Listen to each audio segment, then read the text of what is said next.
Smells like sex in here. What you two been doing? What you two been doing, huh? What have they been doing? A drunk man barged into the room. The girl, still undressed, had no idea what was about to happen. She quickly put on her jacket and lay down beside her boyfriend. The next moment, the drunk man pulled the curtain aside, followed by a group of other men. They were all security guards from the drilling site. Isolated here for long periods and fueled by alcohol, the drunk man grew bold enough to start probing around. The girl's boyfriend couldn't take it anymore and kicked him off the bed. But instead of backing down, the drunk man became even more aggressive. Trying to avoid escalating the situation, the boyfriend pushed him out and closed the curtain again. That's when the drunk man's true nature surfaced. He yanked the curtain open and lunged at them. Seeing her boyfriend being attacked, the girl threw herself into the fight without hesitation.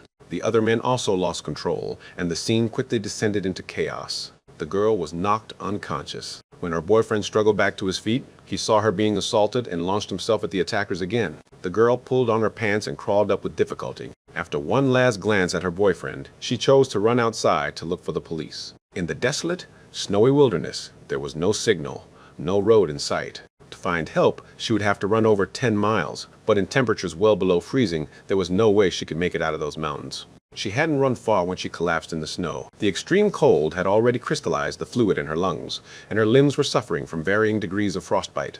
Even so, she refused to give up. The next day, a herdsman hunting in the mountains suddenly spotted bloodstains in the snow. He followed the trail of footprints with his gear and hadn't gone far when he saw a human-shaped depression in the snow. Looking up along the tracks, he noticed a patch of blue in the distance. When he finally reached it, he found the girl frozen solid, no longer breathing.